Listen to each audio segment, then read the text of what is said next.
Kung good vibes ang hanap mo, dito ka na sa sigurado! Mula sa mga istoryang nagbibigay ng inspirasyon hanggang sa mga kwentong may dalang solusyon. Mga balitang pampagaan ang pakiramdam at pampaganda ng araw. Hindi lang basta good news, kundi the better news. Mula Lunes hanggang Biyernes, 1:00 ng tanghali sa DZRH TV. Magandang araw Pilipinas! Nasa ang sulok ka man ng bansa, kasama ka sa aming misyon, ang ibahagi ang good news. Sa programang hindi lang basta balita ang hatid, kundi mga kwentong puno ng pag-asa, inspirasyon at mahalagang kaalaman. Live tayo sa DZRH TV Facebook, YouTube at DZRH News website.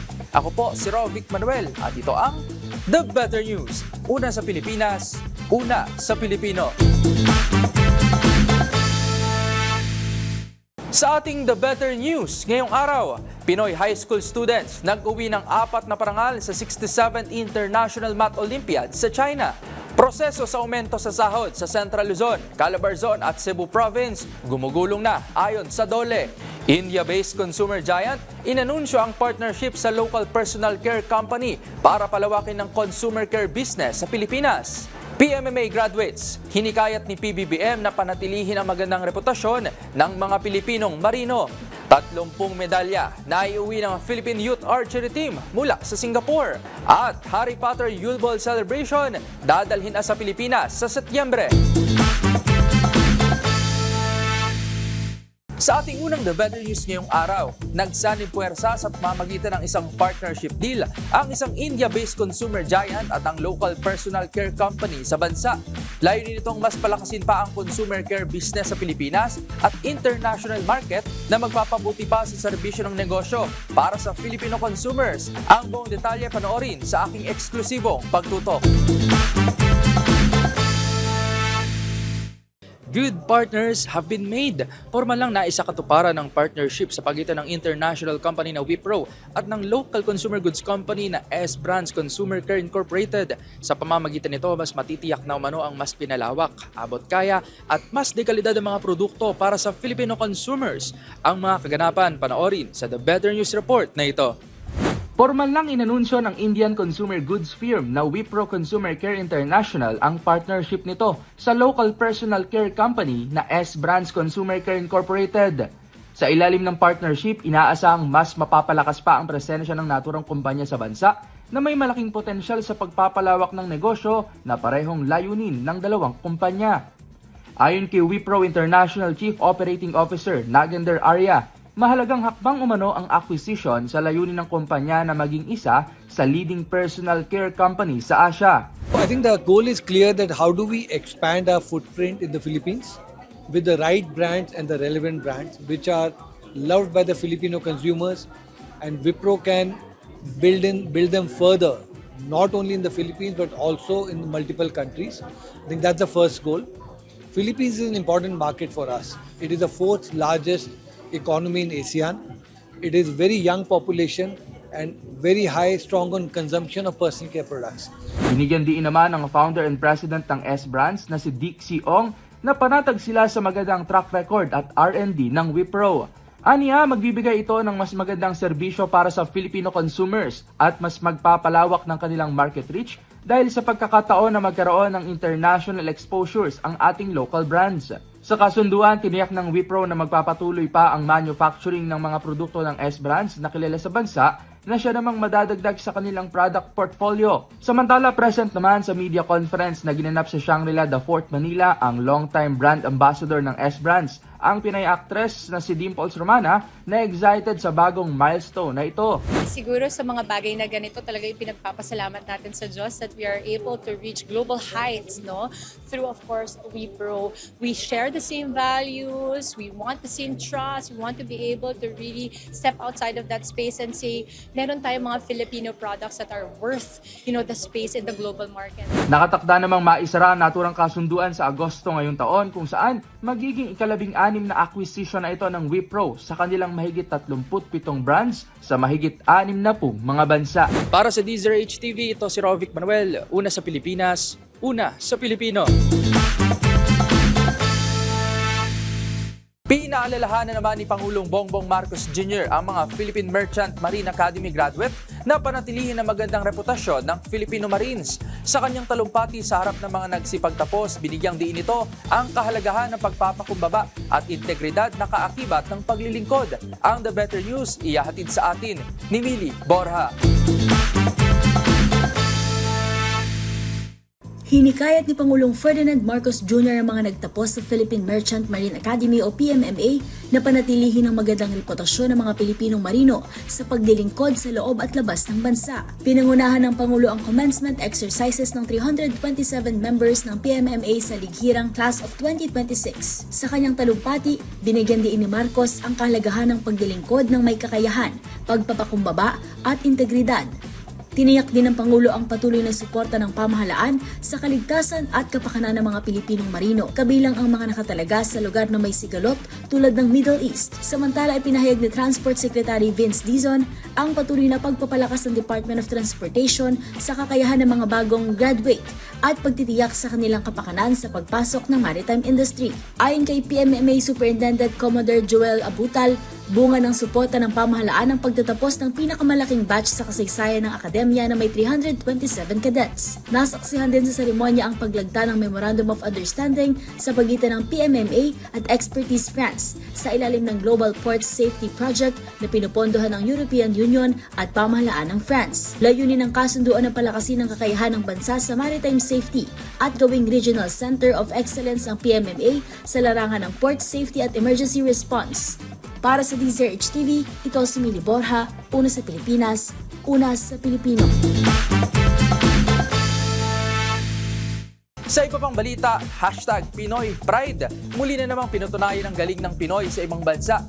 Yan ay matapos mag-uwi ng 4 na medalya ang Pilipinas sa nagdaang 67th International Mathematics Olympiad na ginanap sa China. Kung sino-sinong high school students ang nagbigay karangalan sa bansa, alamin sa report ni Dustin Bayog.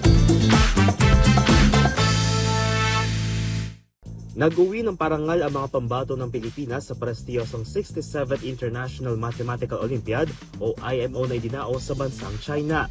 Nakapag-uwi ang bansa ng 3 medalya kung saan isang silver medal at 2 bronze medal habang nakakuha rin ng bansa ng honorable mention. Nauwi ni Jerome Austin Te ng Jubilee Christian Academy ang tanging silver medal ng bansa na siyang ikapat ang consecutive silver finish nito sa naturang kompetisyon. Nauwi niya nakarang taon ng silver sa Australia, gayon din noong 2024 sa United Kingdom at 2023 sa bansang Japan. Nauwi naman nila Alessandro Albano ng Philippine Science High School Main Campus at Nathan Gabriel Naria ng Ateneo de Manila Senior High School ang 2 bronze medal. At nakuha naman ni Zion Sky El Carmelo Uy ng PSHS Main Campus ang honorable mention. Samantala nilokal ang naturang kompetisyon ng haabot sa 666 contestants mula sa 117 na bansa kung saan nagtapos ang Pilipinas sa 54th place, mas mataas kumpara sa 66th place noong nakaraang taon. Para sa DZRH TV, ito si Dustin Bayog, una sa Pilipinas, una sa Pilipino. Gumugulong na ang proseso para sa nakatakdang aumento sa sahod ng mga manggagawa sa Central Luzon, Calabarzon at Cebu. Sa panayam sa 2x2 ng DZRH, sinabi ni Department of Labor and Employment o DOLE Secretary Francis Tolentino na inaasang maipatutupad sa mga susunod na buwan ang bagong wage order sa mga nasabing rehiyon. Hindi pa aniya tinutukoy ang eksaktong halaga ng aumento dahil dumaan pa ito sa panghuling proseso ng mga Regional Wage Board. Ang nakaamba na ho ngayon at gumugulong na yung proseso, may mga consultation na, ay yung Region 3, Central Luzon, ito na yung mga Pampanga, Bulacan, Ayan. at yung 4A, yung Calabarzon, at itong, kung hindi ako nagkakamali, 7 pala, hindi ko nabanggit yung Cebu area. Samantala sa National Capital Region o NCR, ipatutupad sa July 25 ang unang bahagi ng inaprubahang 85 pesos na aumento sa arawang sahod.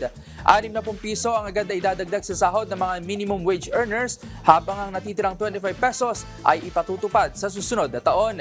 Paliwanag pa ni Tolentino, ang posibleng pagtaas ng sahod ng mga above minimum wage earners ay nakasalalay sa magiging epekto ng wage distortion sa mga kumpanya at sa magiging negosasyon sa pagitan ng mga mga employer at manggagawa. Depende po sa iba't ibang kumpanya yan. Meron tayong tinatawag na wage distortion. Apo. Ang ibig sabihin po niyan, kadalasan nag-a-adjust din po yan kasi hindi nagpapang-abot yung mga managerial, supervisory Oho. sa minimum wage. So, dalawa pong step po yan. Unang-una po, pairalin po yung CBA. Kung merong collective Kung may CBA bargaining sila. agreement, mag-uusap sila Apo. yung sektor na manggagawa at yung management patungkol dito sa wage distortion. Sa iba pang balita, para sa mga laging sumasakay ng LRT2, alam nyo bang mas mabilis at mas maginhawang biyahe na ang inyong mararanasan? Naglunsad na kasi sa lahat ng istasyon sa linya ng cashless mode of payment gamit ang kanilang mobile phone para sa pagbabayad ng pamasahe. Ang buong detalye tutukan sa report na ito. Mas magiging mabilis na at maginhawa ang pagbiyahe ng mga pasahero ng Light Rail Transit o LRT2 matapos ilunsad ang GCash Commute QR bilang bagong cashless payment option sa lahat ng istasyon ng linya. Katuwang ng GCash sa naturang inisyatiba ang Department of Transportation DOTR, Light Rail Transit Authority o LRTA, Bangko Sentral ng Pilipinas at ang RCBC upang payagan ng mga commuter na gumamit ng Visa o Mastercard debit, credit at prepaid cards sa mga designated fast lane gates sa mga estasyon. Sa ilalim nito, maaari nang gamitin ng mga commuter ang kanilang mobile phones upang magbayad ng pamasahe mula Recto Station sa Maynila hanggang Antipolo Station sa Rizal. Ayon kay DOTR Secretary Giovanni Lopez, bahagi ito ng modernisasyon ng pampublikong transportasyon at pagpapatupad na rin ng National Standard for Automated Fare Collection. Samantala, sinabi ni GCash for Business General Manager Paul Albano na layunin ng programa na gawing mas madali ang araw-araw na pagko-commute habang isinusulong naman ang digital economy. Sa paggamit ng GCash Commute QR, kailangan lamang na gumawa ng QR code sa GCash application, iscan ito sa pagpasok at paglabas ng turnstile at otomatikong mababawas na ang tamang pamasahe sa inyong GCash wallet. Para sa Deezer HTV, ito si Rovic Manuel, una sa Pilipinas, una sa Pilipino. The better news sa mundo ng palakasan, kabuuang 30 medalya ang naiuwi ng Philippine Youth Archery Team mula sa Singapore Youth Archery Championships. Basta sa Balitang Sports, ihahatid yan ni Matchpoint Billy Borja.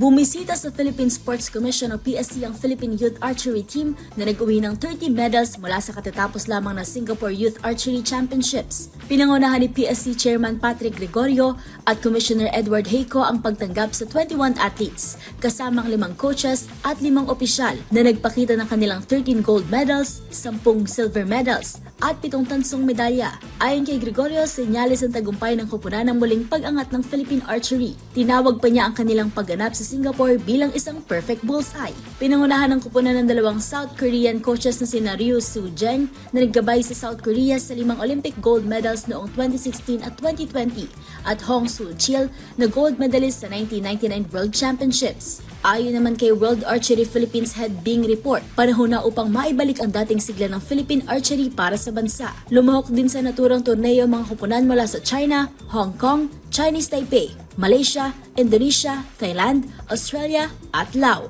Para sa DZRH TV, ito si Mili Borja, una sa Pilipinas, una sa Pilipino. The better news naman para sa mga Pinoy Potterhead. Just in time sa nalalapit na Burr months, dadalhin sa Pinas ang Harry Potter Yule Ball Celebration. Ang mga detalye pagdating sa magical and immersive experience kung saan pwede kang mag-ala Harry o Hermione. Alamin sa report ng ating showbiz, Angel. Attention Potterheads! For the first time, dadalhin sa Pinas ang Harry Potter Yule Ball Celebration swak sa nalalapit na magpasok ng Burr months. Chance mo na ito mag-ala Harry, Hermione, Ron, #Channeler Inner Wizard, kung saan magkakaroon din ng champion waltz sa isang dance-off competition at fashion parade. Ang Manila stop ang susunod matapos ang matagumpay na Yule Ball Celebration interactive experience sa Milan, Montreal, Sydney at Mexico City. Samantala, syempre hindi rin mawawala ang merch at signature drinks para sa mga mga bibisita sa ika nga nila ay parang Great Hall ng sikat na Harry Potter movie. Maaaring ma-experience ng Harry Potter Yule celebration simula September 3, 2026 sa The Space at Zalair sa Parañaque. Habang aarangkada naman ang ticket selling sa Ticket Road simula July 21. Para sa DZRH TV, 20 Showbiz Angel, una sa Pilipinas, una sa Pilipino. At dyan na po nagtatapos ang aming paghahatid ng mga balitang siguradong pampagaan ng pakiramdam, pampaganda ng araw at pampasigla ng inyong buhay. Magsama-sama muli tayo bukas para sa panibagong hanay ng mga kwentong hindi lang basta good news, kundi the better news. Para naman sa ating mga viewer online, huwag kalilimutang mag-comment ng inyong feel-good stories sapagkat ang maliit na kwento ngayon maaaring maging malaking inspirasyon bukas. Ito ang The Better News. Ako si Rovic Manuel ng DZRH TV. Una sa Pilipinas, una sa Pilipino.